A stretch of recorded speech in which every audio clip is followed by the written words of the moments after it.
Lunchtime Yoga Pilates Fusion, and today we're going to focus on the psoas. So we're going to do some movements that both release and strengthen the hip flexors, and then some of the target areas, or the areas around that sort of influence whether our hip flexors feel tight or not. My ferrets have been on having a dance party all morning in this living room, so I don't know how this is going to go, but we'll hope that they will entertain each other and leave us alone. Me alone. You guys are not being influenced. In any case, we're going to start lying down. And we'll take just a few minutes to breathe. We're going to start in what's called constructive rest position. So once you're laying down, you're going to, see if I can get my little bun in the right spot. So we're going to move the feet until it feels like the legs relax into the hip sockets and the low back isn't being arched off the floor, but there's a nice neutral curve underneath your low back, and the pelvis feels level. And then we'll do the same thing with the chin, just try to get the chin level. And as I get invited to the dance party in rather abrupt ways, I'm going to try to ignore them the best I can. And the rest of you will be just fine. So we're going to take nice deep breaths. Try to expand as deep into the belly as you can, and then release, so that we're using the breath both to sort of expand the rib cage and get a little space in between, in the muscles in between the ribs, but also we're trying to allow the nervous system to get the message it's okay to relax now. So sometimes for me it helps to even do a few breaths where I sigh on the exhale. Just to signal to my nervous system that it's all right to relax.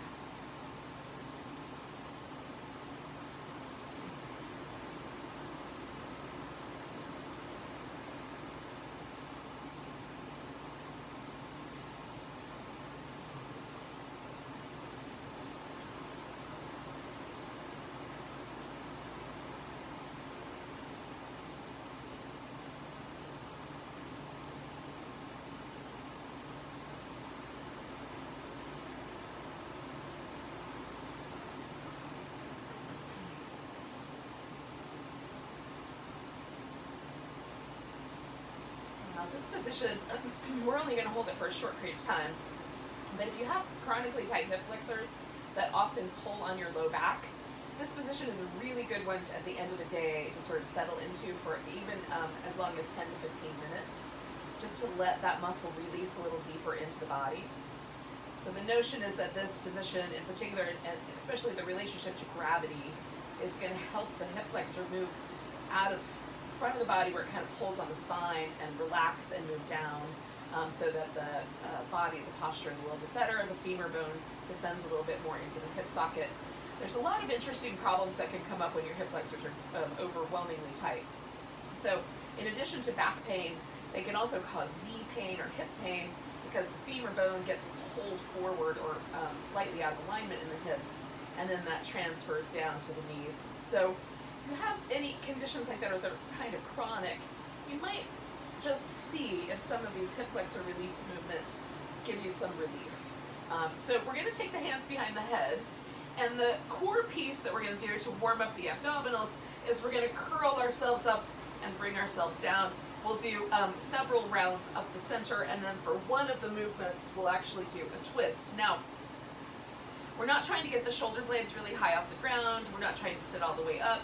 We're really just trying to engage the abdominal muscles, particularly the band of tissue right there at the upper abdominals above the navel, and then to draw the sides of the waist in a bit to get the transverse abdominis engaged. So we're trying to warm up the center of the body, and so we're going to do just a tiny movement, but in terms of the neck, sometimes there's a tendency to pull on the head or pull with the head, so you're going to press your head back into your hands, and as you curl up, with the head pressing back a bit, the neck is nice and stable, and this makes the abs do their work. Now, if you tend to be a little too strong and you pull with your arms, you can do this with one hand behind your head so that you press your head back into that one hand. You might be less likely to do the jerking around on your neck. So just see how it goes for you. That's the upper body movement. Now the lower body movement, we're going to do one leg at a time.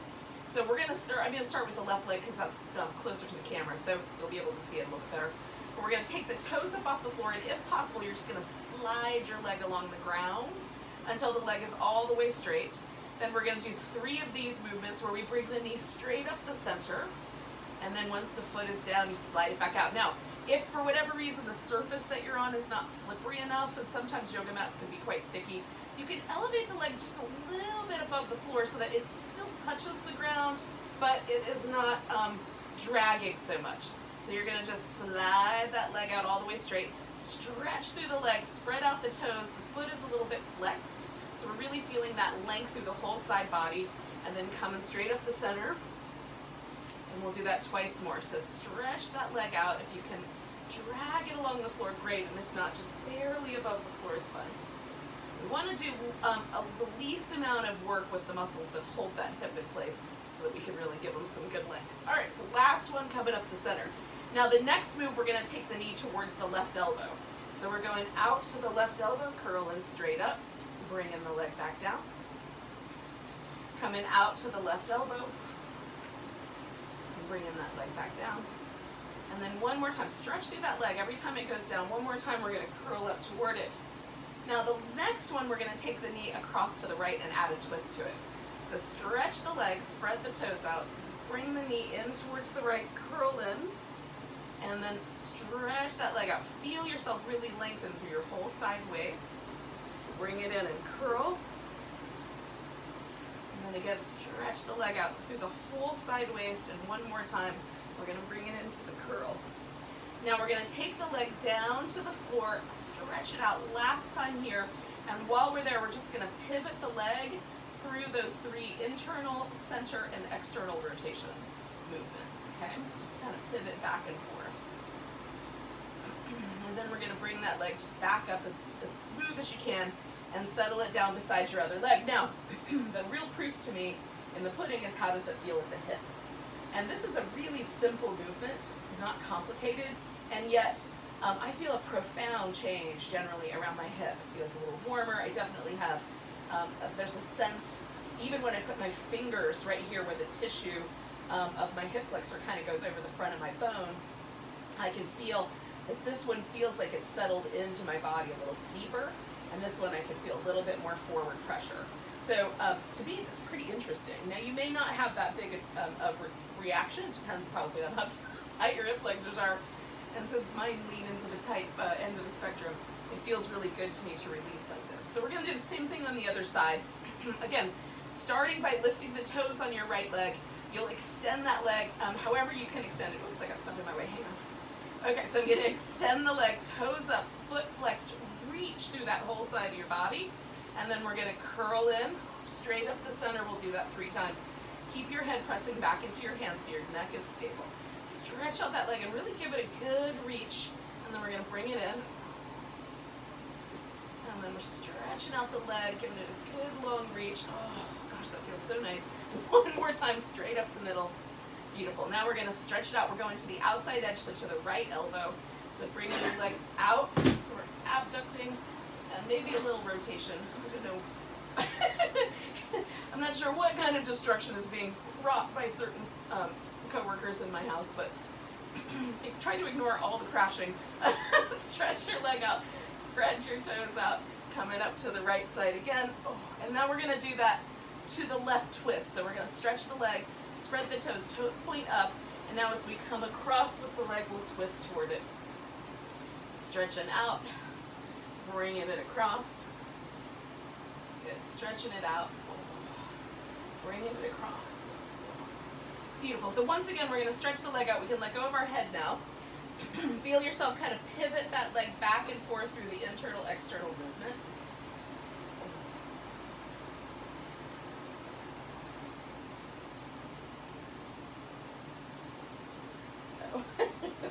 They're up on the table pushing things off to see how gravity works. All right, so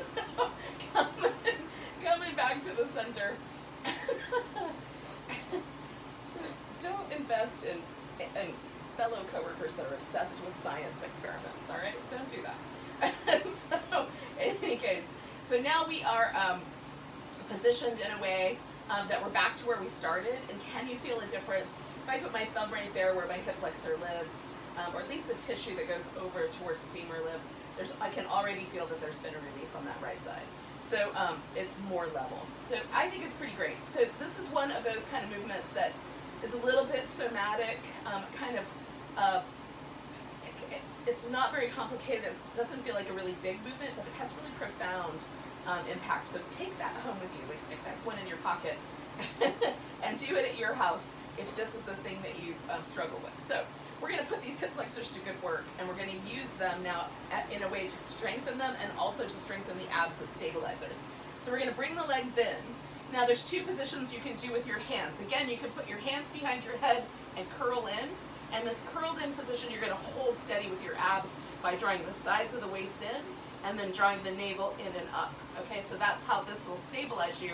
And then you'll lower the legs down for 4, 3, 2, 1. We'll hold it stable, squeezing in, 3, 2, 1, and then we'll come back. Okay? You can also leave your head on the floor and put your hands down lower so that you can stabilize your body a little bit. Now, people who have longer legs and shorter torsos may find that this does a little bit less intensity on the low back. The low back can pay a price when the levers are really intense, really tight hip flexors that can create that issue for you. So I'm going to do this version. You can do either version, right? So hands are nice and firm. I'm pressing my palms into the floor, and we lower the legs down for 4, 3, 2, 1. Hold steady and draw the sides of your waist in. 3, 2, 1, and coming back. Lower down 4, 3, 2, 1. Hold steady, draw the waist in. 4, 3, 2, 1, coming back. Lowering down 4, 3, 2, 1. Hold steady. 4, 3, 2, 1. Coming back. 2 more. Lowering down 4, 3, 2, 1. Hold steady. Draw the sides of your waist in. 2, 1. Coming back. It's our last round. Coming down 4, 3, 2, 1. Hold and draw in. 3, 2, 1. Coming back. Now release your legs. Give yourself a little bit of movement. I'm going back to constructive rest. Widening the feet out and doing these little back and forth windshield wipers. It feels really good.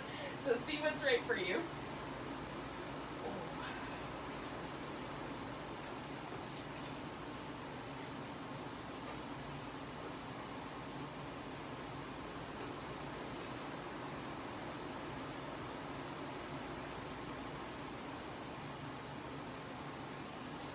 Alrighty. So taking another kind of page from Pilates, we're going to take ourselves through a sequence of movement to roll ourselves all the way up and then roll ourselves back. I'm going to break this movement down into 2 halves, but you can do this as one smooth movement if it works for you. So the 2 halves, I'm going to extend the legs out. I'm going to curl up and see how far I can get off the floor just with my abs and then stretch up. Curl up, stretch out. Now if you can get yourself all the way up to sitting without forcing it at the hip flexors or pushing off with one elbow, great. But this is kind of where you start. So you reach out, curl up as far as you can, come down. And again, I'm trying really hard to keep my neck just kind of along for the ride. It's just holding onto my head. Really force my abs to do the work here. So one more like this.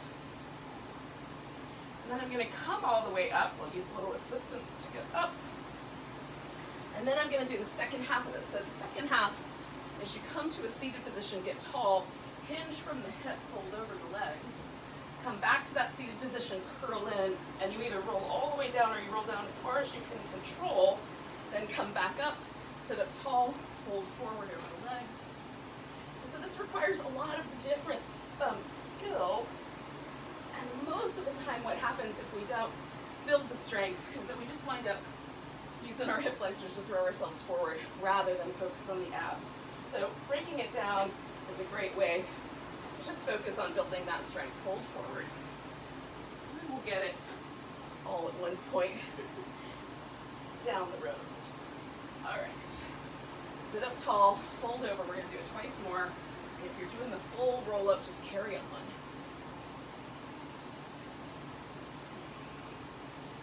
tall, fold forward. And then one more time. So making my hip flexor help me right there.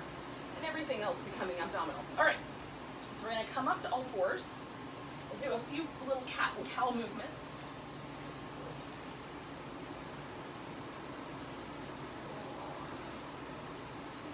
Let's get our spine included.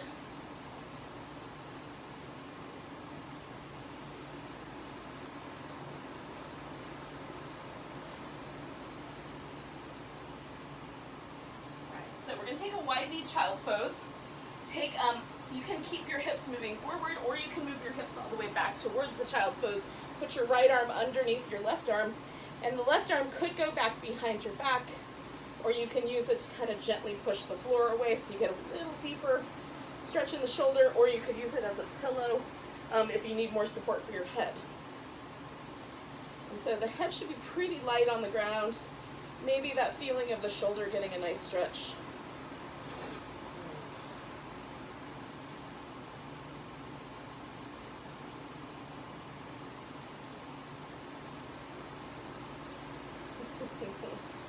Taking a couple more breaths here.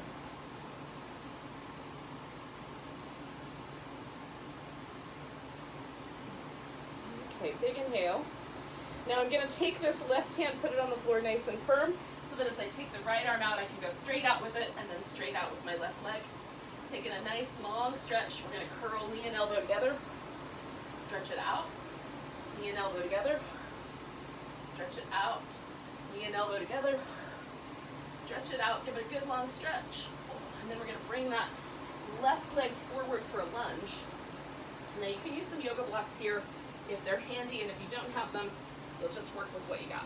So, starting down low, either with the hands resting on the floor or with the hands resting on the thigh, we're going to move the hips forward until we feel a stretch in the front of the hip.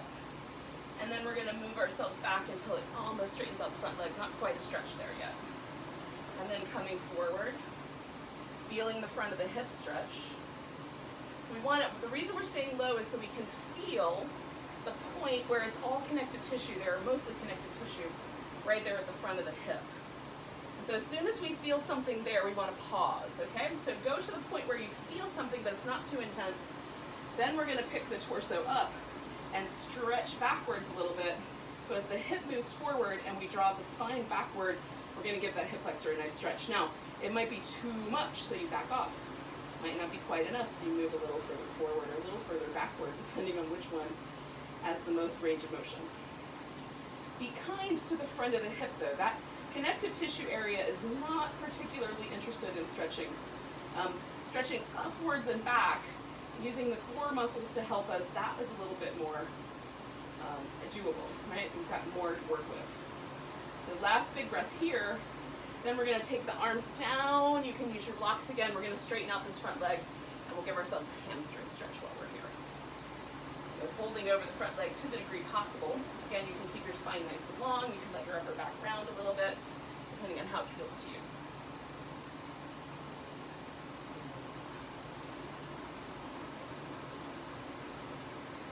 All right, so now I'm going to take this left leg back behind me. So I'm putting both hands over here on the right. I'm going to take that left leg back, reach it, and shake it out. Then I'm going to come back to this little child's pose moment and just for a moment feel if that landed us a little different on the right side versus the left. And then as you're ready, you can take your left arm underneath, and we can just roll ourselves a bit into the shoulder in a way that feels interesting and good to you.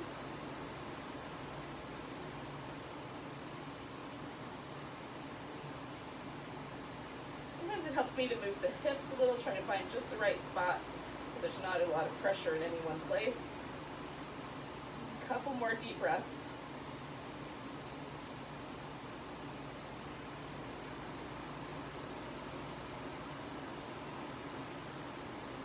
Big inhale. All right, so I'm putting my right hand nice and firm on the floor so I can take that left arm straight out, right leg straight back, give it a good long stretch. And then curl in. Maybe your forehead and your knee touch. Maybe they don't. We're just going to curl up and stretch out. Curl up and stretch out. We'll do it one more time. Curl in, stretch out, and then we're going to bring that right leg forward, and we'll come back to our lunge. And again, staying a little bit low and just trying to feel out, because my left hip has a different range of motion than my right. And so just feeling out the pressure that goes into the front of that hip, and where is it muy enough. Right, when it's enough, backing off just a little bit, coming on up, and letting this part of the belly, the muscle that we're talking about, goes all the way up from about the bottom of the rib cage, down through the lower back, and kind of bridges out in a diagonal into the hip, over the top of the pelvis and to the femur bone, the back of the femur bone. So it's pretty long. And we can best, we're going to feel it really intensely down here in the bowl of the pelvis, but we can actually create a little bit more length by lengthening the torso. So we'll take 2 more breaths with this lunge.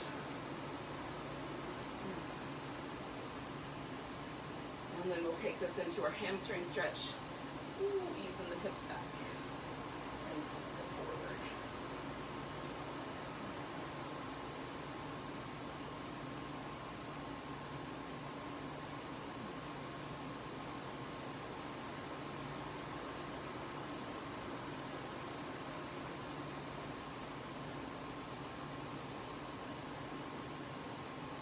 Okay, one more breath there. And then we're going to ease ourselves backward. Give that leg a little shake. And then we'll take ourselves into downward facing dog. So, if downward dog is tricky for you, you can go back to the child's pose. Take a moment with your dog, kind of stretch yourself out. And then we'll walk our feet in place. Have your shoulders on your back in a way that feels nice and supported and feels like your shoulder blades are part of your back and not part of your ears. But otherwise, you don't have to worry about depressing them too much. Just get good and sturdy. Keep your hands nice and firm on the floor. All right. And then we're going to walk ourselves into a forward bend. Give the wrists a little shake out, a little break. We're going to massage each wrist one at a time. Just you can bend your knees as much as you need to make this forward bend palpable for your hamstrings. Massage the opposite wrist. And then basically just massaging the area where the wrist and the hand bones meet. Just to give that a little bit of a release. Now stretch the fingers out as wide as you can. Curl them in. Stretch them out wide. Curl them in. Stretch them out wide. Give the fingers a little wiggle. And one more time we're going to give the wrists a little shake.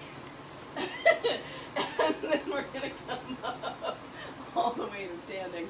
Give it a big stretch. Whoops, sorry buddy. And then we're going to come up to the top of our standing mountain pose for a second. I don't know what was so exciting, but something was exciting. All right. Standing in mountain pose at the top of your mat. Taking a moment to get tall through this area where the hip is. So we're going to imagine just a little bit of a connection between the bottom part, or the top rim of the pelvis and the bottom part of the ribs. Get a little less like locking of the knees, like leave the knees a little responsive. So we're going to shift the weight into the right side. We're going to bring the left leg into a tree pose, and then kind of grow your branches as you like, given the given the circumstances of your particular spatial requirements. Beautiful. So now we're going to pick this left leg up, step back into a warrior two. So if it doesn't land just right, just fix it, right? And what we want to avoid is this leg collapsing inwards. So we're really going to focus on letting that knee stay stable. Let the hip go wherever it needs to hold that steady. And then we'll come back to reverse warrior and over to a side angle. So we're stretching these same areas. Oh. And oh. Doing it in kind of a rhythmic way. Sorry, buddy.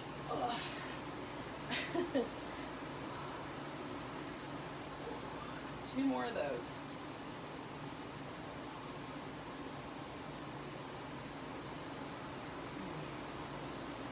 Now we're going to come all the way back, straighten out the front leg, give it a good reach, and then we'll bring ourselves into a triangle.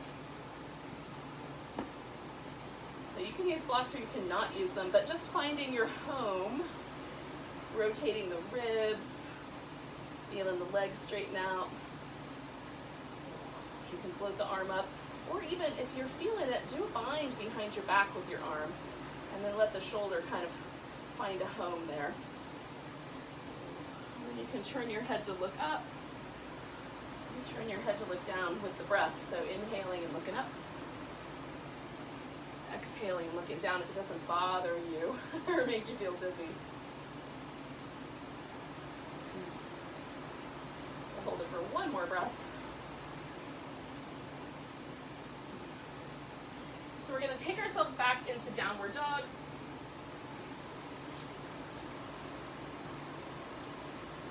Oh, noticing if there's a difference between the two sides. Coming forward into a plank.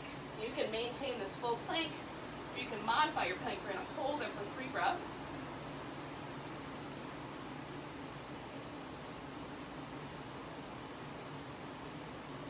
And then we're going to lower down nice and slow and with control.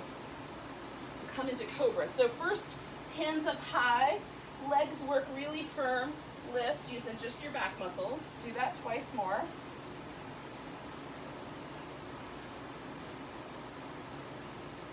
Anchor the legs.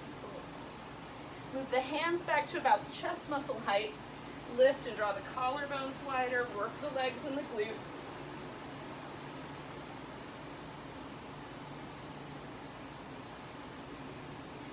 One more like that. And then we're going to slide the hands back a little bit farther. We're going to lift the legs and the torso. Draw the elbows back. Come on down. Do that again. Legs and torso. And then one more time. Legs and torso. Coming down. We're going to go back to down dog.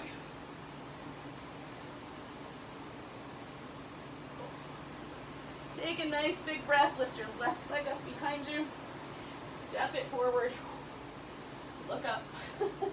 Bring your right leg up to meet it. Come up halfway. Bend your knees and fold. And then come all the way to standing. Give yourself a big stretch. All right, so if you're not there, just get to the top of your mat again. Find your mountain pose. Shift your weight into your left leg. Bring the right leg into a tree. With or without branches. Now your foot can be above your knee on your thigh or down below, just wherever it will fit most comfortably so that you don't make your hip do funky positions. We all have different ranges of motion. We just work with what we got, folks. Take a nice big breath. We're going to lift that right leg up and then step it back into our warrior 2. And again, once you're here, just make sure that your pelvis feels nice and stable, that there's no tugging at the low back or the hip socket. And then we're going to come back, try to hold that front leg steady as we move between these 2 points.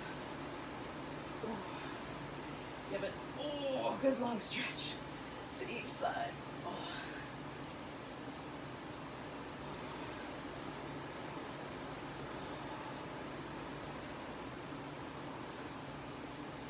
Okay, so one more time over to the side angle. Then we're going to come back, straighten out that front leg, and make our way into our triangle pose. Again, choosing whether you use props or not. You can hold onto your ankle or your shin just as easily as a block. Maybe there's a bind or maybe not. Get your rib cage so it feels good, your hips feel okay. Inhale, look up. Exhale, turn the head to look down. And you don't have to move the eyeballs per se, but just turning the head and the neck sometimes feels nice in relationship to the bind. And if it doesn't feel nice, don't do it. It's not your jam. So 2 more. Last one here. We're going to come back into downward dog.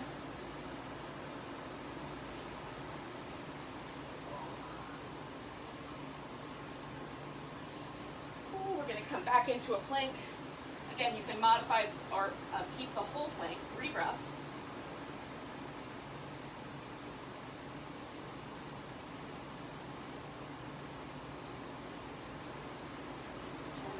going down, nice and steady with control. Coming into cobra, legs work. Good, 2 more like that. Work the legs, hands are high. Little baby cobras, just to make the muscles that support our back do their job. Slide the hands back about chest height. Lift. Collarbones go wide now. Work the legs and the glutes. Collarbones go wide. One more time. Slide the hands back a little bit more. Now maybe the palms don't even touch. Legs and chest come up together.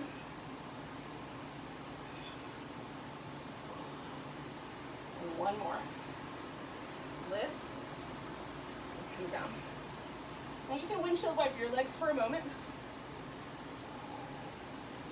We're going to extend our right arm and roll onto our right side. So now our right arm is a little pillow.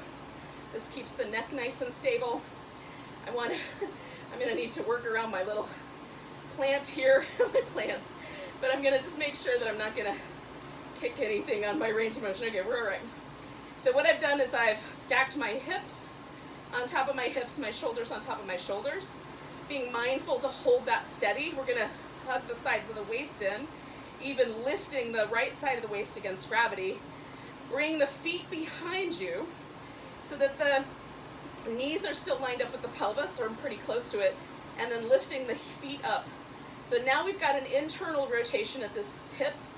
When we open the knee up out, we have an external rotation. This forces our abductors and our external rotators to really work. We can make that work harder by extending the leg and then bringing the toes back together and closing it up. That causes knee pain. Just hold it here for a beat and then bring it back together, okay? So either open, extend the leg, bring the toes together, bring the knees together, or you can just extend and hold and then bring the knees together, your choice. So we'll do 8 more of those.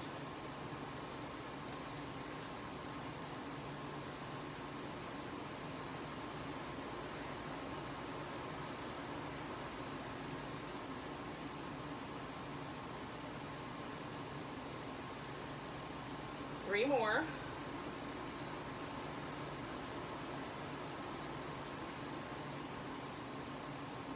This is a great way to build the strength in the hip here. All right, so now we're going to take the legs out straight again. And we're going to bring the top leg forward. So you can bring it forward straight, or you can put the foot on the ground. Just make sure that didn't push your hip out of alignment. So keep the hips nice and aligned. We're going to reach through this right leg, lift that right side waist again, and then pulse this leg up for 10, 9, 8, 7, 6, 5, 4, 3, 2, 1. Make a circle. 5, 4, 3, 2, 1. Circling the other direction. 5, 4, 3, 2, 1. And then bringing that leg down.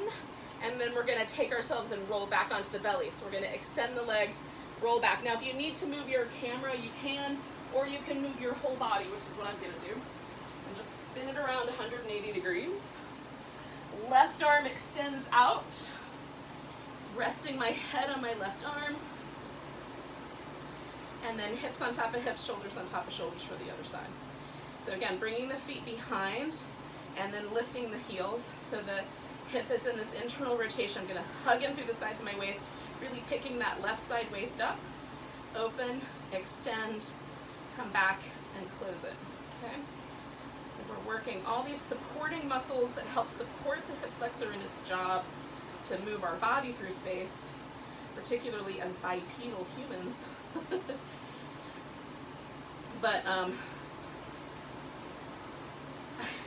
they're all critical, and they all kind of influence each other. So when we do the work to strengthen some of them, hopefully they help the others do their job better.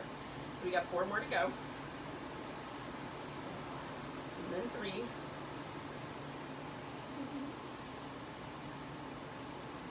And there's 1 more to go. All right, so we're going to bring the legs out. Keep the hip nicely stacked as you bring your leg forward in some fashion. Make sure the hips and shoulders are still aligned. Hug in through the sides of the waist. Lift that bottom leg, in this case the left one, and then we're going to pulse it up for 10, 9, 8, 7, 6, 5. Keep that waist lifting. 3, 2, 1.